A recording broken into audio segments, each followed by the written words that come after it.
di jalan Allah. Ini Masjid Enam Syuhada lagi dikunjungi sama Ketua Hilmi. Modal awalnya berapa Pak Yudi Pramuko? 750.000 rupiah aja. Jadi ini 500 jutaan nih barang. Sekarang udah habis 310. Masya Allah, tuh udah pakai keramik, plafonnya tinggal. Granit tuh kayak marmer. Tuh, Masya Allah nih, sampai juga kita ke sini. Masjid Enam Syuhada, ngapa namanya Masjid Enam Syuhada, Ya, Pak Yudi? kita mau mendokumentasikan perjuangan dakwah nama anak muda pengawal Habib Rizik Syihab itu. Masya Allah. Yang dibunuh sama orang jahat di kilometer 50. Kilometer 50 ya. Itu kan simbol memperjuangkan dakwah itu kita harus memberikan segalanya untuk Islam kan ya. Untuk Masya dakwah Islam. Allah. Dan nama anak muda itulah yang sudah memberikan segalanya untuk Islam. Masya Allah. Apa nanti nama pemuda itu ada juga di sini mungkin diterapkan? Mungkin namanya 6 syuhada. 6 syuhada itu, Iya. 6 syuhada dipasang di sini, 6 syuhada. Beb Ali, apa yang dikomentarin dari ini semua, Beb Ali? Masya Allah, luar biasa. Dari uang 700.000, kalau pengen ternyata bisa. Bisa. Allah kirim. Tuh, bisa. Ya, dengan Masya. dengan masuk satu gang kecil, tapi Bapak ini luar biasa. Kecil tuh. Oh, Masya Allah ya. Satu call aja. Masya Allah. Perjuangan Pak Yudi Pramuko, YouTuber sejagat paling tua. Tertua di semesta. Tertua di semesta. Masya Allah. Tukang donat. Tukang donat. Tukang donat dari Paru. Ini saya laporkan dari lapangan ini, langsung dari Masjid Enam Syuhada. Masya Allah. Dan ini dia. Dalam lihat ah. Tuh, lihat tuh masjidnya. Tuh imamnya di situ tuh. Malam-malam lagi kita. Masya Allah. Masih kurang nih. Atapnya katanya transfer aja. Assalamualaikum warahmatullahi wabarakatuh. Alhamdulillah wassalatu wassalamu ala rasulillah. Saya akan bahas ya tentang bahayanya kalau MK menetapkan sistem proporsional tertutup sehingga kita tidak bisa memilih wakil-wakil kita secara langsung kecuali kita harus hanya mencoblos gambar partai, dan kita berarti memasuki era yang berbahaya, yaitu era otoriter, dan kembali ke 25 tahun yang lalu saat sistem Orde Baru yang otoritarianisme itu kita tumbangkan. Ya, silahkan. Baik, terima kasih rekan Fitri Megantara. Pemirsa, uji materi sistem pemilu adalah hal yang sangat krusial dan mendesak untuk terus Ini Zulfia Iskandar ya. dikawal. Jika Anda belum paham apa yang sebenarnya diperdebatkan dalam uji materi sistem pemilu, sederhananya begini, ada kemungkinan rakyat tidak bisa lagi memilih anggota legislatif secara langsung atau disebut sistem pemilu terbuka karena ada pihak yang menghendaki anggota legislatif baik itu DPR, DPRD dipilih oleh partai, bukan rakyat, atau disebut sistem pemilu tertutup. Partai yang ingin kembali ke Orde Baru yaitu PDIP yang memang melakukan judicial review ya ke MK, ingin PDIP itu supaya sistem pemilu itu kembali mencoblos tanda gambar, bukan mencoblos wajah anggota DPRD, DPR pusat, dan DPD ya. Dan itulah yang disebut sistem proporsional tertutup ya. Itu yang dikehendaki oleh PDIP, sementara partai yang lain itu tetap ingin orang yang dipilih secara langsung, bukan gambar partai. Bagaimana sebetulnya kronologinya? Jadi begini, permohonan uji materi Undang-Undang Nomor 7 Tahun 2017 tentang Pemilu dengan nomor perkara sekian itu nomor perkara 114 PUU 20/2022, perkaranya tanggal diuji 23 November 2022, dan kuasa hukumnya namanya Sururudin. mulai disidangkan pada 23 November tahun lalu. Ada 2 kader parpol dan 4 perseorangan yang menjadi pemohon dengan Sururudin ini sebagai kuasa hukum pemohon. Parpol, kalau kita lihat bagaimana sikap partai politik selaku pihak yang sangat terdampak. Nah, Partai politik selaku pihak yang sangat terdampak dengan uji materi ini pastinya langsung ngegas menyatakan sikapnya. Dari 9 fraksi di DPR RI, 8 diantaranya tetap mendukung diberlakukannya sistem pemilu terbuka dan hanya 1 fraksi 9 fraksi partai politik di DPR itu 8 mendukung adanya sistem pemilu yang terbuka seperti sebelumnya, tapi secara mengejutkan PDIP mengajukan judicial review ya, dan ingin sistem pemilu tertutup, yaitu satu-satunya di parlemen fraksi PDI Perjuangan ya. saja PDI Perjuangan yang sepakat dengan sistem pemilu tertutup.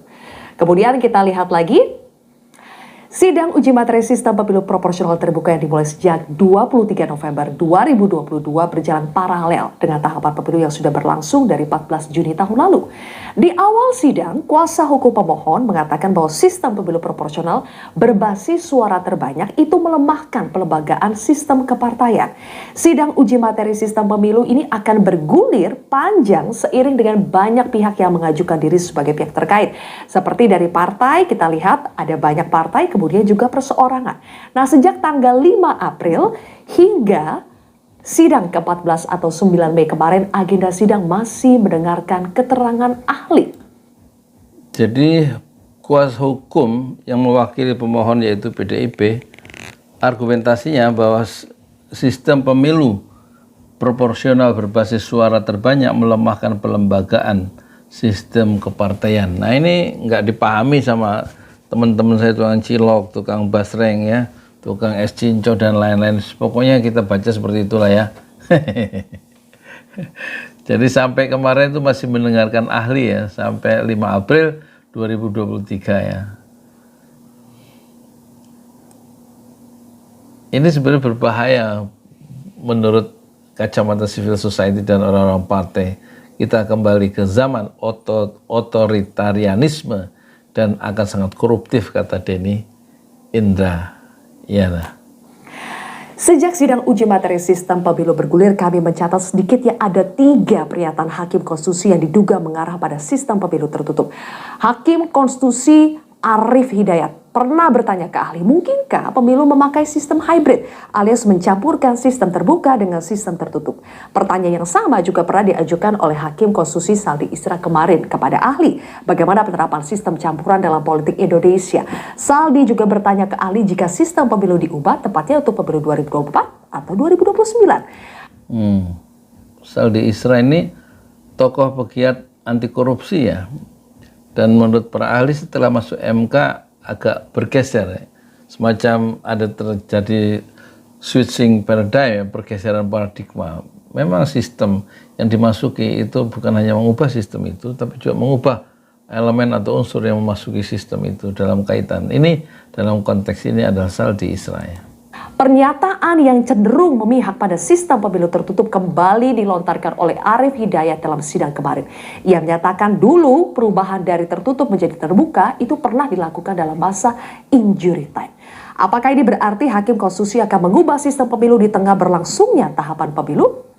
Kita lihat pemirsa, saat ini bagaimana komposisi 9 Hakim Konstitusi yang akan memutus apakah rakyat akan memilih sendiri.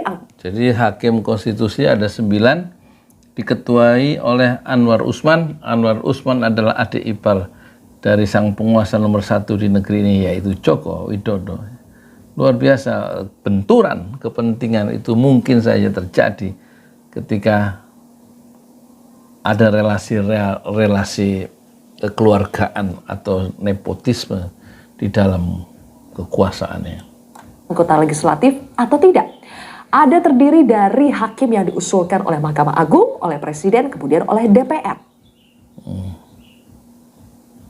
Mahkamah Agung mengusulkan Anwar Usman, terus siapa lagi nih? Mereka yang diusulkan oleh MA adalah Hakim Konstitusi Anwar Usman, Suhartoyo, dan juga Manahan MP Sitompul. 3 orang dari Mahkamah Agung, jadi hakim karir ya. Tiga hakim yang diusulkan oleh Presiden ada Saldi Isra, Eni Nurbaningsi, dan juga Daniel Yusmik Pancastaki. 3 sisanya diusulkan oleh DPR. Ada Hakim Konstitusi Arif Hidayat, Wahidudin Adams, dan juga Guntur Hamzah. Apakah lembaga pengusul mereka ini bisa mempengaruhi keputusan hakim konstitusi? Harusnya tidak ya. Hakim konstitusi harusnya independen dan berpegang erat pada konstitusi. Nah, selanjutnya kita lihat apakah ada kegentingan hingga sistem pemilu itu mesti diganti. Polemik uji materi sistem pemilu di tengah berjalannya tahapan pemilu. SBY seorang jenderal pemikir ya. Seorang yang profil internasionalnya ketika jadi presiden di Indonesia 2 periode itu sangat dihormati di dunia internasional dan aktif ya dalam pergaulan di fora internasional, beda dengan Presiden Jokowi yang hanya melakukan pencitraan, berangkat ke Ukraina tetapi tidak membawa konsep apa kecuali sekedar berani datang begitu. Tapi SBY itu selalu hadir, selalu continue ya menghadiri forum-forum internasional karena memang kapasitas intelektualnya cukup mumpuni ya. Dan dia bertanya apakah ada kegentingan hingga sistem pemilu mesti diganti. Kata Susilo Bambang Yudhoyono, satu pertanyaan ya. Pemilu turut membuat Presiden ke-6 RI Susilo Bambang Yudhoyono angkat bicara. SB bertanya sebetulnya apakah ada kegentingan hingga sistem pemilu itu mesti diganti. SB menilai tidak ada kegentingan yang mengharuskan sistem pemilu saat ini diubah. Ia juga mewanti-wanti agar MK jangan sampai keliru. Kenapa? Bila MK membuat keputusan keliru sudah ada loh ancaman demo besar-besaran yang disampaikan oleh Ketua Umum PAN Zulkifli Hasan. Kita simak pernyataannya. Zulkifli Hasan yang digadang-gadang menjadi calon wakil presiden dari Erlangga Hartarto ya. Dia ngomong apa? Dia akan melakukan satu demo besar-besaran kalau MK mengeluarkan keputusannya memihak sistem atau menetapkan sistem pemilu tertutup ya. Berarti akan menyinggung 8 fraksi di DPR ya. Itu berarti MK akan membuka front bagi diserangnya dia oleh civil society. Pemerintah mengusulkan terbuka, DPR mengusulkan terbuka, ya kan? Apalagi partai politik 8 mengusulkan terbuka. Kalau sampai MK beda, setiap hari nanti demo. 5.000 orang tiap hari aja yang demo MK tentunya. Dan itu yang lebih demo. Wakil lah kan Dia mau demo tiap hari 5.000. Nekat ya. Nekat ya. harus tahu siapa wakilnya, gitu. Milih siapa? Milih presiden ada namanya tuh, milih gubernur ada orangnya gitu. Jadi milih partai siapa? DPR-nya siapa? Kan susah kalau nggak ada orangnya gimana? Gitu. Yang partai bisa sewenang-wenang. Jadi terbuka the best. Gitu. Kan 8 partai menolak. 8. Pokoknya Iya, kalau tertutup berarti partai bisa mengatur semau-maunya. Si A kamu jadi anggota DPR, yang kamu jangan ya. Karena memang yang dipilih bukan si A, si B, si C dari anggota partai atau anggota DPRD pusat atau DPRD dan DPD, tapi yang dipilih kan gambar. Jadi gambar partai. Jadi partai itu yang nanti menentukan orang-orangnya. Dan itu salah satu anomali ya ketika presiden dipilih langsung orangnya, wajahnya, namanya. Kemudian apalagi yang dipilih langsung. Sekarang kok ada usaha untuk tidak memilih langsung wakil-wakil rakyat ya. Itu memang ada pertanyaan, ada big question mark ya, ada pertanyaan besar. Kenapa MK itu akan melakukan satu manuver yang berbahaya ya? kalau itu sampai salah, saya akan demo nanti tiap hari. Pemirsa, kita masih berharap kepada MK selaku penjaga konstitusi untuk tidak masuk angin dan tidak. Oke, terima kasih ya. Saya mau ngurusin kambing kurban dulu ya daripada ngurusin MK. MK itu urusan orang-orang elit, urusan Zulhas, urusan Mahfud, urusan orang-orang politik. Saya ngurusin ini mau kambing kurban. Siapa yang mau kurban kambing ya silahkan ya. Dikirim dananya aja sekitar 1 kambing yang paling murah dengan ongkos potongnya untuk ustadz yang motong dan untuk plastiknya, untuk yang nyesetnya. Jadi harga kambing kita bandrol 3.750.000 per kambing. Silakan kirim ya ke transfer ke Bank Syariah Indonesia 10126567 181. Saya ulangi ya, 10126567 81 dan dikirimkan konfirmasinya ke WA kami yaitu 0812 1200 6145. Semoga ibadah kurban Anda diterima oleh Allah Subhanahu wa taala dan dibalas dengan pahala yang berlipat ganda. Amin amin ya rabbal alamin. Assalamualaikum warahmatullahi wabarakatuh. Kami Yudi Pramuko, Ketua Yayasan Pesantren Ojolali Indonesia. Assalamualaikum warahmatullahi wabarakatuh.